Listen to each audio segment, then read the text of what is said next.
Class जी class हम लोगों ने स्टार्ट की थी एक्सरसाइज 1.3। ठीक है, हमने मैट्रिक्स ऑपरेशन स्टार्ट किए थे तो उसको नेक्स्ट कंटिन्यू करते हैं क्वेश्चन नंबर 7 से। ठीक है, question number 7 in exercise 7 to 8 use the following matrices and either the row method of the column methods as appropriate to find the indicated row or column। हमारे पास जो है matrices given है, matrix A given है, matrix B given है।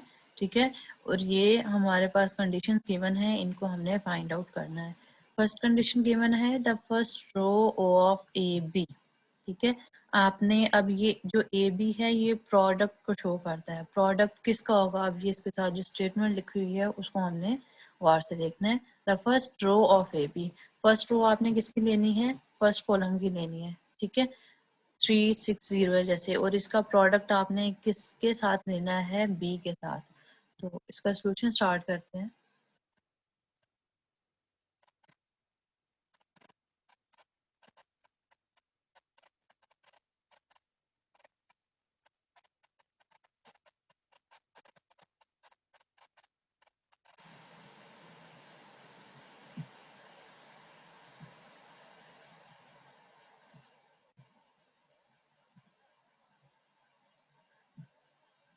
ठीक है, exercise 1.3 7 question है। ए matrix है 3 -2 7 6 5 एंड 4 ये आपके पास गिवन है, और मैट्रिक्स बी गिवन है।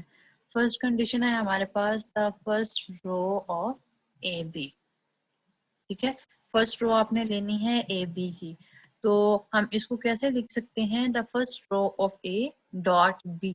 ए की हमने लेनी है फर्स्ट रो और इसका डॉट प्रोडक्ट लेना है, मतलब डॉट प्रोडक्ट को ही शो करता है, वेक्टर वाला आपने नहीं लेना, साथ में इसका मैट्रिक्स भी। फर्स्ट रो आपकी इसमें से क्या बनती है, 3 2 एंड 7। ठीक है, और सेकेंड आपका मैट्रिक्स भी क्या है, 6 0 7 -2 1 एंड 7 4 3 एंड 5 ये वाला। अब सिंपली आपने क्या करना है, इन दोनों का प्रोडक्ट फाइंड आउट कर देना है। ठीक है, हम प्रोडक्ट कैसे लेंगे, आपने रो लेनी है, फर्स्ट कॉलम लेना है। सबसे पहले तो हम फर्स्ट रो पे सॉल्व करते हैं। हमारे पास ये एक ही रो है तो इसी को तीनों कॉलम्स के साथ सॉल्व करेंगे। पहले फर्स्ट रो लेंगे, फर्स्ट कॉलम के साथ इसको मल्टीप्लाई करेंगे। 3 6 आर 18 प्लस 2 को 0 से मल्टीप्लाई करेंगे तो 0, और 7 को 7 से करेंगे तो 49। ठीक है, नेक्स्ट आपने देन फिर आपने फर्स्ट रो लेनी है और इसको सेकेंड कॉलम के साथ करना है। तो हर एलिमेंट को हम मल्टीप्लाई कर देंगे। 3 2 6 आ जाएगा, नेक्स्ट -2 1 2 हो जाएगा, और प्लस 7 7 49। आपके पास जो इधर साइन है वो एडिशन का ही आता है, लेकिन वैल्यूज के साथ माइनस है तो वो प्लस माइनस उसकी वजह से यहाँ पे माइनस आ रहा है। फिर हम लेंगे फर्स्ट रो ही लेंगे और लास्ट वाला कॉलम लेंगे, तो हर एलिमेंट को आपने एज इट इज मल्टीप्लाई करवाना है, तो हमारे पास ये चीज आ जाएगी। ठीक है, नेक्स्ट आपने क्या करना होता है, नेक्स्ट आप रो पे जाते हो, नेक्स्ट इसमें रो है ही नहीं, सिर्फ एक ही रो है, तो आप क्या करोगे, इसको यहीं पे क्लोज कर दोगे। देन आप इनको ऐड कर दें, सब्ट्रैक्ट कर दें। फर्स्ट को करेंगे तो 67 आता है, देन 41 आता है, और देन लास्ट में भी 41 आता है। इनको हम सिंप्लीफाई करेंगे तो हमारे पास ये एक रो आ जाएगी।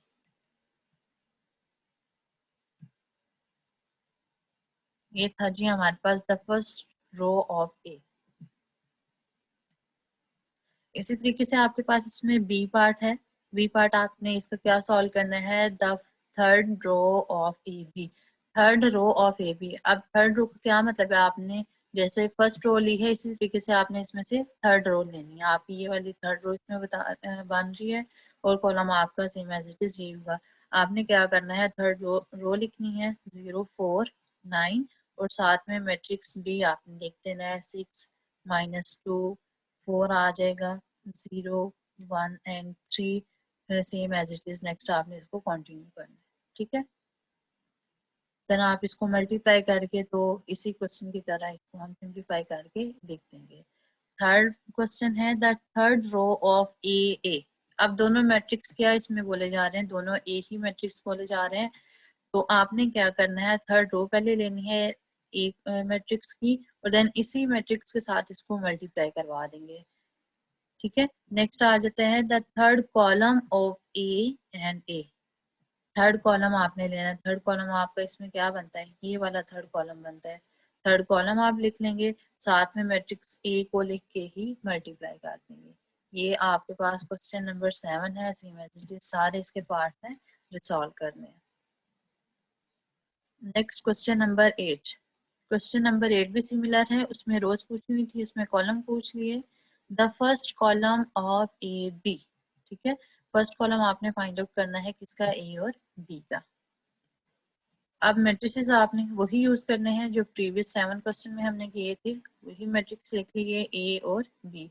अब इसको लिखने का क्या मेथड है, the first column of A B, आपने ए लेना है मैट्रिक्स और कॉलम बी फर्स्ट उसका कॉलम ले लेना है। अब मैट्रिक्स से आपके पास ये वाला गिवन है 3 - 2 7 6 5 4 0 4 एंड 9, ठीक है।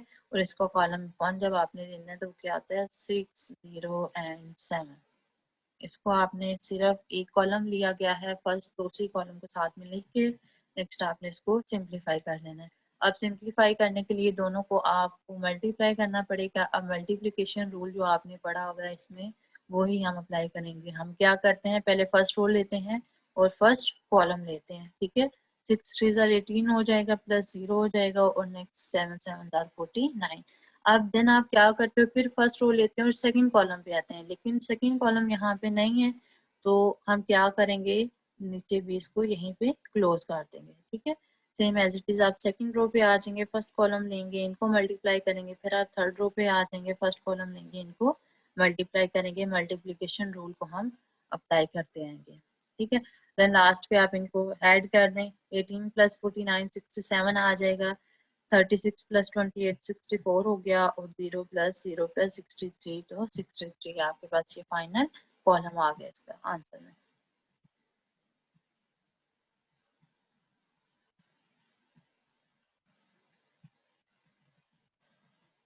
Next question number 11।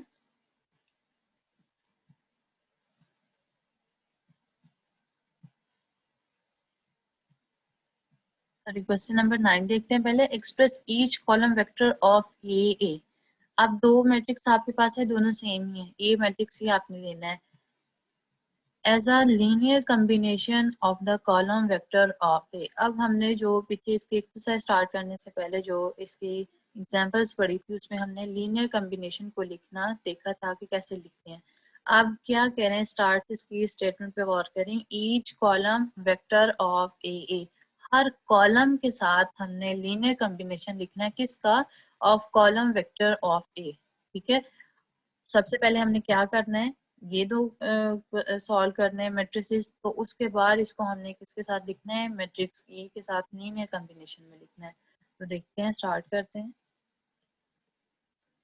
First of all आपने दोनों मैट्रिसेस को मल्टीप्लाई किया, ठीक है। मैट्रिक्स ए सेम है तो हर एलिमेंट इसका क्या होगा, सेम होगा।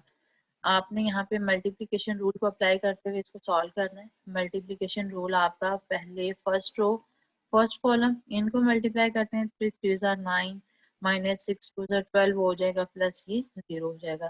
देन आपने फर्स्ट रो लेनी है, सेकंड इसको कॉलम लेना है, 3 2 are 6 हो जाएगा, 5 2 are 10 हो जाएगा और 7 4 are 28। Same as it is आपने थर्ड कॉलम के साथ इसको करना है। मल्टीप्लिकेशन रूल को अप्लाई करते हुए इस मैट्रिक्स को हम सॉल्व कर लेंगे।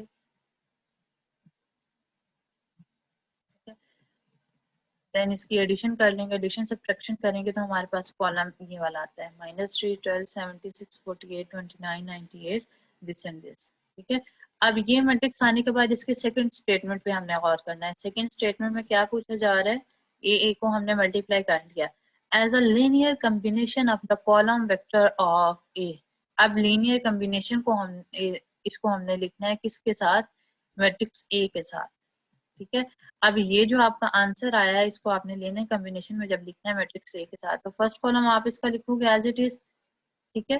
3 -3 48 एंड 24। अब आ जाएंगे मैट्रिक्स ए पे। आपके पास मैट्रिक्स ए गिवन है, यहाँ पे ये लिखा हुआ है, ठीक है। अब हर वर्ड के साथ आपने अलग से हर कॉलम के साथ इसका लेना है कॉम्बिनेशन देखना है। अब इस मैट्रिक्स को देखिएगा और इसको हमने कैसे लिखा है वो देखें।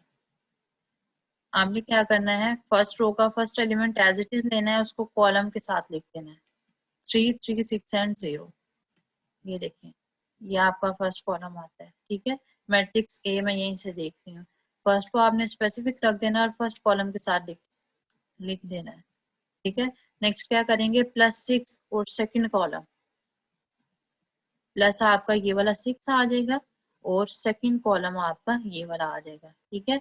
इधर से फर्स्ट कॉलम को आपने फिक्स कर देना है और हर कॉलम के साथ इसको लिखना है, ठीक है। देन आपके पास लास्ट पे क्या आ जाएगा, 0 आ जाएगा और 7, 4 और 9। अगेन यहाँ पे रिपीट कर रही हूँ, लिख रही हूँ। फर्स्ट को हमने स्पेसिफिक कर लिया और इसको लिखेंगे फर्स्ट कॉलम के साथ 3, 6 और 0, ठीक है।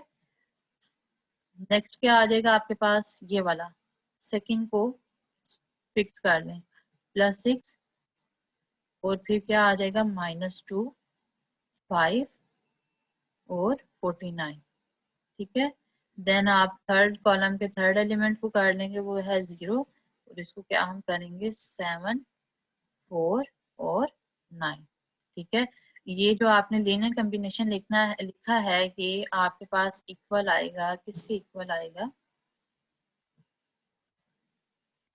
ये जो आपने लिया है यहाँ से कॉलम -3, 48 और 29, ठीक है। आई थिंक अब आप लोग को बिल्कुल क्लियर हो गया होगा इसका लीनियर कॉम्बिनेशन हमने कैसे लिखना है। इसी तरीके से आपने अब सेकंड कॉलम का लिखना है।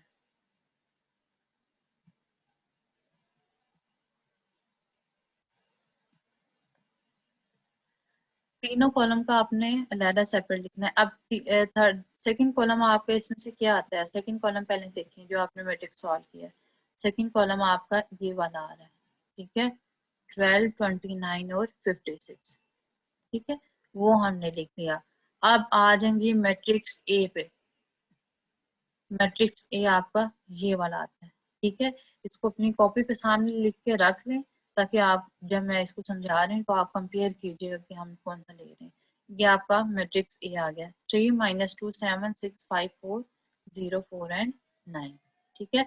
अब देखिएगा कि इसको हमने लिखने कॉम्बिनेशन में कैसे लिखना है। -2, 3, 6 और 0,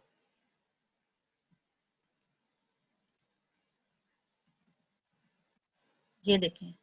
अब यहाँ से हमने सेकंड कॉलम को स्पेसिफिक कर लिया, इसको फिक्स कर लिया, रख लिया है। सेकंड कॉलम आपके पास आता है ये वाला, ठीक है। अब सेकंड कॉलम को आपने तीनों कॉलम के साथ लीनियर कॉम्बिनेशन में लिखना है। अब देखें, -2 लिखोगे आप और लीनियर कॉम्बिनेशन इसका बनाते जाएं, 3, 6 और 0, ठीक है। देन आपने सेकंड एलिमेंट इसका लेना है, सेकंड एलिमेंट क्या आता है, +5 और सेकंड कॉलम लिखें, -2, 5 और 4, ठीक है। देन लास्ट पे आ जाए, लास्ट पे क्या इसका एलिमेंट है, +4 और लास्ट कॉलम 7, 4 और 9, ठीक है।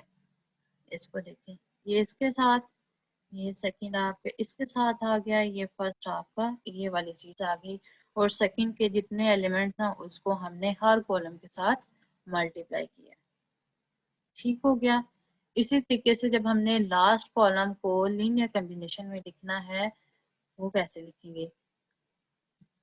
अब लास्ट कॉलम आपके पास ये वाला आता है, इसका फर्स्ट एलिमेंट क्या आता है, 7, इसको फर्स्ट कॉलम के साथ लीनियर कॉम्बिनेशन में लिखें, 3, 6, 0, 3, 6, 0, ठीक है। देन +4, -2, 5 और 4, ठीक है। देन लास्ट पे आता है आपका 9, 9 क्या होगा, 7, 4 और 9, ये आपने तीनों को इसको लिख लिया एज अ लीनियर कॉम्बिनेशन, ठीक हो गया। ये आपका फर्स्ट क्वेश्चन जो है इसका कंप्लीट हो गया, लीनियर कॉम्बिनेशन में हमने इसको शो करना था, ठीक है। नेक्स्ट ये डिटेल से आपके पास ये नोट्स में लिखा हुआ है, आप इसको टैली कर सकते हैं और अभी मैंने आपको सारा यहाँ पे सॉल्व करके भी समझा दिया है। 9 to 10 नेक्स्ट 10 क्वेश्चन भी आपका सेम है as it is. Question number 11, Find matrices A, X and B that express the given linear system as a single matrix equation Ax is equals to B and write out this matrix equation. आपके पास ये जो question given है किसमें है, system of linear equation में है, एक system में लिखा हुआ है। लीनियर इक्वेशन मींस दैट आपकी जो वेरिएबल्स हैं इसकी पावर 1 आ रही है, ये आपके पास एक सिस्टम में लिखा हुआ है, ठीक है। तो वो हमें कह रहे हैं कि इसको आप किस में चेंज करें, मैट्रिक्स में चेंज करें। सिंपली इसको हमने सॉल्व नहीं करना, जस्ट इसको मैट्रिक्स में चेंज कर देना है, ठीक है। तो मैट्रिक्स में चेंज करना बिल्कुल भी मुश्किल नहीं है। हम क्या करेंगे, इसमें x को अलहदा कर लेंगे, मैट्रिक्स A को अलहदा कर लेंगे और B को अलहदा कर लेंगे। अब वेरिएबल इसमें आ रहे हैं x1 x2 और x3 हैं। और अब देखें फर्स्ट इक्वेशन के लिखें एलिमेंट्स, फर्स्ट का कोफिशिएंट 2, देन -3, देन आपका 5, ठीक है। सेकंड रो पे आ जाए 9, -1 एंड 1, और लास्ट पे आ जाए x1 का एलिमेंट कोफिशिएंट 1, +5 और 4, ठीक है। इसको मैट्रिक्स में चेंज कर दिया, इसके वेरिएबल्स क्या आते हैं, x1 आता है, x2 आता है, x3। इसको हमने एक कॉलम में बता दिया है x1 x2 एंड x3। अगर हम इन दोनों मैट्रिसेस को मल्टीप्लाई करें तो अगेन हमारे पास ये वाला सारा सिस्टम बन जाता है, ठीक है। इक्वल्स टू की साइड पे कौन सी वैल्यूज आती हैं, 7 -1 एंड 0, ये हमारे पास मैट्रिक्स आ गया। अब ये मैट्रिक्स ए कह दें इसको, ये आपके पास एक्स आ जाता है और ये बी आ जाता है। और हमें क्वेश्चन में क्या पूछा था, यही पूछा गया था कि इसको ए एक्स इक्वल्स टू बी में कन्वर्ट करें। जस्ट इसका एक स्टेप है जो आप लोगों ने करना है इसमें।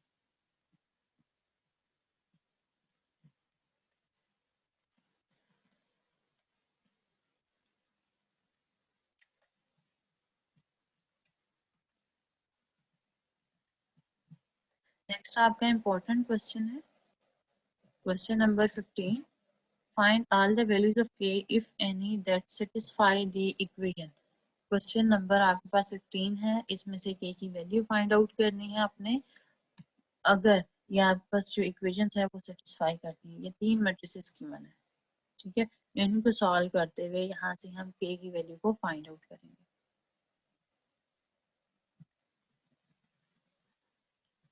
अब तीन मैट्रिसेस है, इनको मल्टीप्लाई करना है, तो मल्टीप्लिकेशन रूल से हम एक टाइम में सिर्फ दो मैट्रिसेस को मल्टीप्लाई कर सकते हैं। तो हम करते हैं ऐसा, थर्ड को अभी छोड़ देते हैं, फर्स्ट दोनों को मल्टीप्लाई कर देते हैं, ठीक है। फर्स्ट टू को मल्टीप्लाई करें, आपके पास एक रो है, इसको पहले फर्स्ट के साथ, सेकंड के साथ, थर्ड के साथ मल्टीप्लाई करें। चलेंगे स्टार्ट करते हैं। फर्स्ट रो को फर्स्ट कॉलम के साथ मल्टीप्लाई करें, के वन था ये हो जाएगा, 1 1 था 1 हो जाएगा, और 1 को 0 के साथ करेंगे तो 0, ठीक है। नेक्स्ट कॉलम पे आ जाए, k को 1 के साथ मल्टीप्लाई करेंगे, 1 को 0 के साथ करेंगे तो 0, 1 को 2 के साथ करेंगे तो 2। सेम एज इट इज आपने थर्ड कॉलम के साथ करना, ठीक है। मल्टीप्लाई कर लिया, थर्ड को फिक्स हमने रखा हुआ है, इसको अभी मल्टीप्लीकेशन में नहीं लिया, तो वो आपने एज इट इज ही साथ में लिख दिया। इसको ऐड कर लें, 1 + 0 1 हो गया, 0 + 2 2 हो गया, और 2 - 3 -1, राइट। नेक्स्ट हमारे पास ये दो मैट्रिसेस आ गए हैं, अब इन दोनों मैट्रिसेस को मल्टीप्लाई कर लेते हैं। आप देखें इसमें एक ही रो है और इसमें एक ही कॉलम है आपके पास।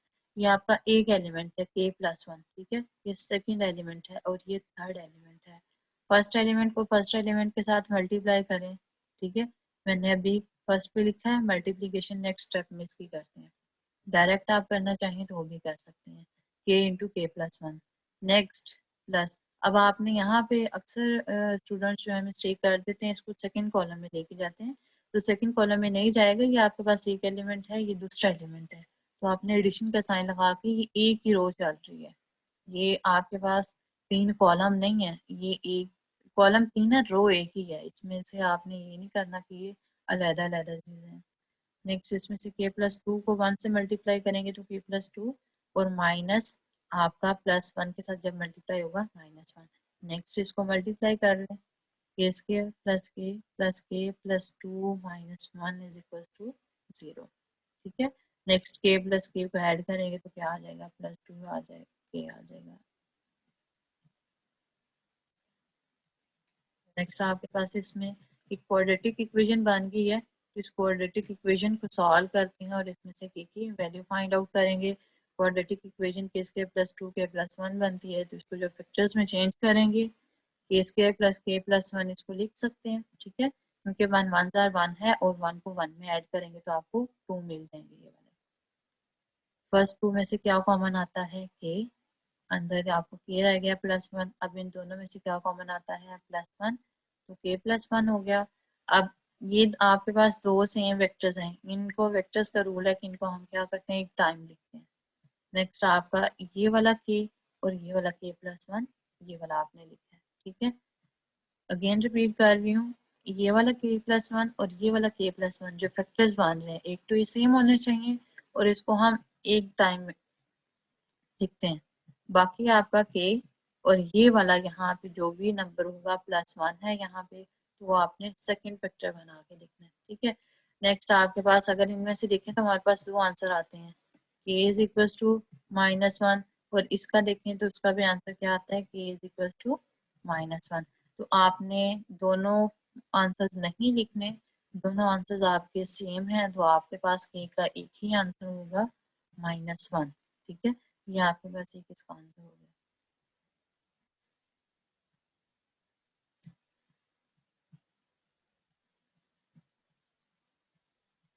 ये इंपॉर्टेंट क्वेश्चन था। Next question number 17. Use the column row expansions to AB to express the product as a sum of the matrices. आपने matrices का sum करना है, ये हम लोग पीछे कर चुके हैं। Next question number 23. Solve the matrix equation for A, B, C and D. आपने इस क्वेश्चन को 23 को 24 को सॉल्व आउट करना है और फाइंड आउट करना है ए को, बी को, सी को एंड डी को। इसमें आपके पास जो आ रहे हैं ए भी इंक्लूड है, डी, सी एंड बी, ये तीनों चीजें इंक्लूड है, तो इनकी वैल्यूज को हमने फाइंड आउट करना है। दो मैट्रिसेस गिवन है, तो चलिए इसका सॉल्यूशन स्टार्ट करते हैं। हमने इक्वलिटी ऑफ मैट्रिसेस को पढ़ा था डेफिनेशन में, कि दो मैट्रिसेस को हम इक्वल कब कह सकते हैं, कि जब उसका हर एलिमेंट जो है वो इक्वल हो। अब यहाँ से हम इसकी इक्वेशन बना लेंगे, इक्वेशन द कॉरस्पॉन्डिंग एलिमेंट्स, ठीक है। कॉरस्पॉन्डिंग एलिमेंट्स को हम इक्वेशंस में चेंज कर देंगे। अब फर्स्ट एलिमेंट आपका किसके इक्वल आ जाएगा, फर्स्ट के इक्वल आ जाएगा, सॉरी यहाँ तक सर्कल है, ए, ए किसके इक्वल आ रहा है, फोर के, ठीक है। सेकंड एलिमेंट किसके इक्वल आएगा, सेकंड एलिमेंट के इक्वल आएगा b -2c, ठीक है। a is equal to 4, first equation बन गई। Next 3 is equal to d -2c, हमने सेकंड इक्वेशन बना ली, ठीक है। नेक्स्ट थर्ड पे आ जाए, -1 किसके इक्वल हो जाएगा आपका, ये -1 इक्वल आ जाएगा d+2c के, ठीक है। लास्ट पे a + b किसके इक्वल आ जाएगा, -2 के। अब यहाँ पे हमारे पास कितनी इक्वेशन बन गई है, 4 इक्वेशन बन गई है, 1 2 3 एंड 4। फर्स्ट ऑफ ऑल आपने इसमें ही काम करना है कि इनको आपने चेंज करना है इक्वेशंस में, ठीक है। इक्वेशंस में हम लोगों ने अब इसको चेंज कर लिया। अब नेक्स्ट देखते हैं कि इसकी वैल्यू को कैसे फाइंड आउट करना है।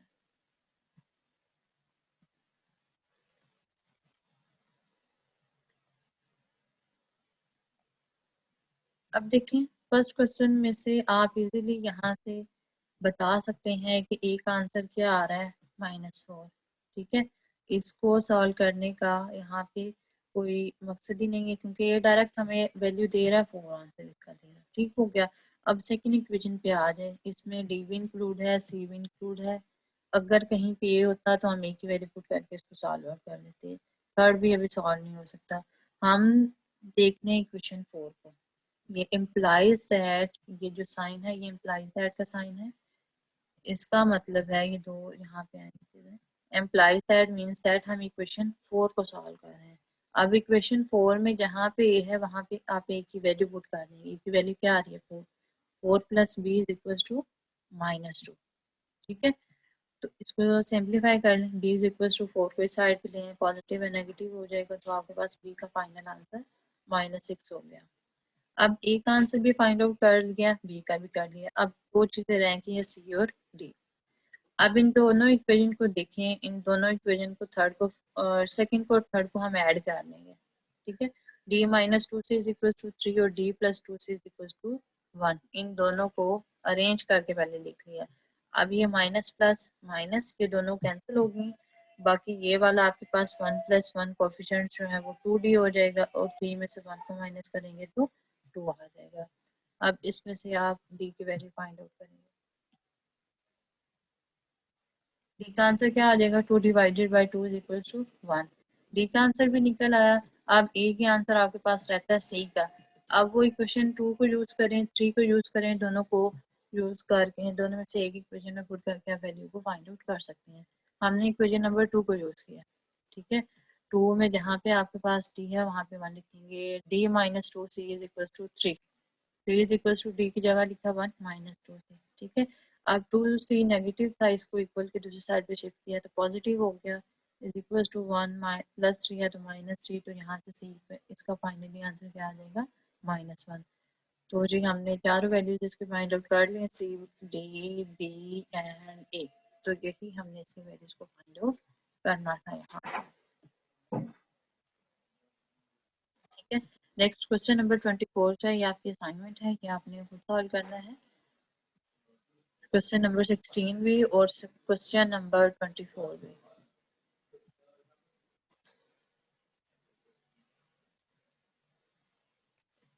नेक्स्ट आपके पास है inverses algebraic properties of matrices. आपने इनवर्स फाइंड आउट करना है, ठीक है। उससे पहले हम इसकी कुछ प्रॉपर्टीज को देख लेते हैं कि मैट्रिसेस को सॉल्व करने के लिए इसकी कौन सी प्रॉपर्टीज को हमने यूज करना है। Commutative law for matrices addition, कि दो वैल्यूज को हम ऐड करें, a plus B is equal to B plus A, तो अगर उनका आंसर इक्वल आता है तो हमारे पास कौन सी प्रॉपर्टी हो जाती है, कम्यूटेटिव लॉ, ठीक है। अगर आप 3 को यूज कर रहे हैं, 3 मैट्रिसेस को उनको आप ऐड कर रहे हैं, दोनों का आंसर आप सेम आ रहा है, तो वो हमारे पास क्या हो जाएगा, एसोसिएटिव लॉ अंडर एडिशन, ठीक है। सेम एज इट इज, सिर्फ साइन इसका चेंज होगा, प्लस का है तो मल्टीप्लीकेशन का आ गया है, तो क्या हो जाएगा, एसोसिएटिव लॉ अंडर मल्टीप्लीकेशन। अब देखिए यहाँ पे दो मैट्रिक्स ऐड हो रहे हैं, थर्ड जो इसके साथ मल्टीप्लाई हो रहा है, तो इसको हम क्या कह सकते हैं, लेफ्ट डिस्ट्रीब्यूशन लॉ, ठीक है। अगर आपके पास राइट साइड पे मल्टीप्लाई हो रहा है, अंदर वैल्यूज ऐड हो रही हैं, तो ये क्या हो जाएगी, राइट डिस्ट्रीब्यूशन लॉ। अब इसमें एडिशन का साइन है, नेक्स्ट आपके पास सब्ट्रैक्शन के साइन आ रहे हैं, और वही सेम प्रॉपर्टी जो है वो रिपीट हो रही है। मल्टीप्लिकेशन रूल्स हम लोग पहले कर चुके हैं, मल्टीप्लिकेशन हमने मैट्रिसेस को कैसे मल्टीप्लाई करना है वो हम लोग पीछे सीख चुके हैं।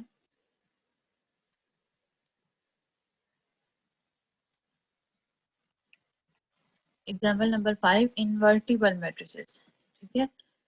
इनवर्टिबल मैट्रिसेस कौन से होते हैं, इसकी डेफिनेशन देखें। If A is a square matrix and B, if a matrix B of a same size, अगर आपके पास दो मैट्रिक्स गिवन है, दोनों का साइज सेम है, मींस दैट दोनों का ऑर्डर सेम है, ठीक है। ऑर्डर सेम है, then A B is equal to B A, और दोनों को आप मल्टीप्लाई करते हो, ए को बी के साथ करें या बी को ए के साथ करें, उसका आंसर किसके इक्वल है, आइडेंटिटी के।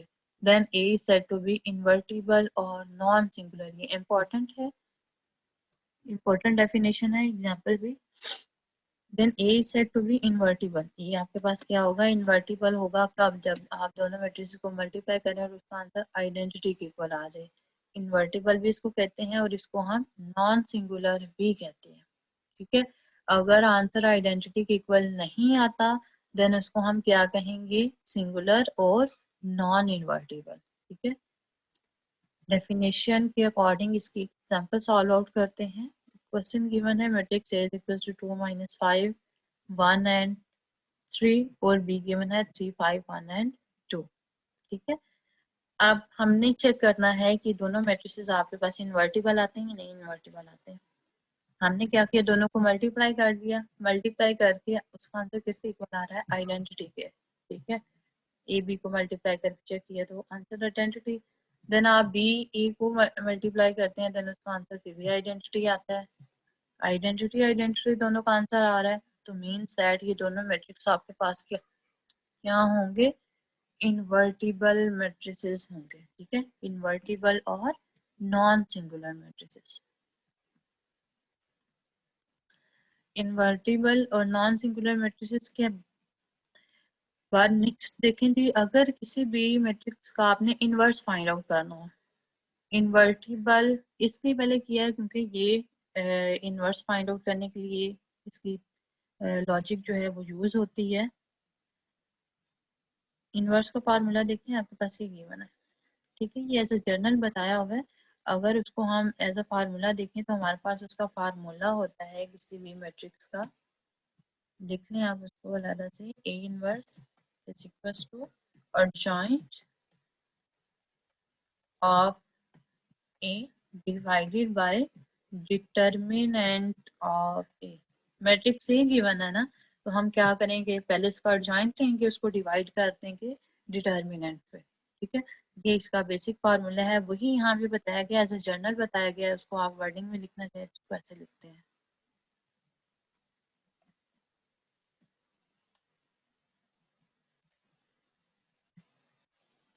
अब इसी फार्मूले के अकॉर्डिंग आपने इनवर्स फाइंड आउट करना है। अब इन्वर्टिबल का इसमें जिक्र क्यों हो रहा है, इन्वर्टिबल का जिक्र इसलिए हो रहा है कि जब आपने इसका डिटर्मिनेंट फाइंड आउट करना है तो वो नॉन सिंगुलर होना चाहिए, जीरो नहीं होना चाहिए। जिस मैट्रिक्स का इनवर्स सॉरी डिटर्मिनेंट आपके पास जीरो हो गया, उसका इनवर्स एग्जिस्ट नहीं करता, ठीक है। तो अगर उसका आंसर जो है वो नॉन सिंगुलर होगा, नॉट इक्वल टू जीरो होगा, देन वो क्या इनवर्स को एग्जिस्ट करेगा, ठीक है। तो एक्सरसाइज स्टार्ट करते हैं इसकी।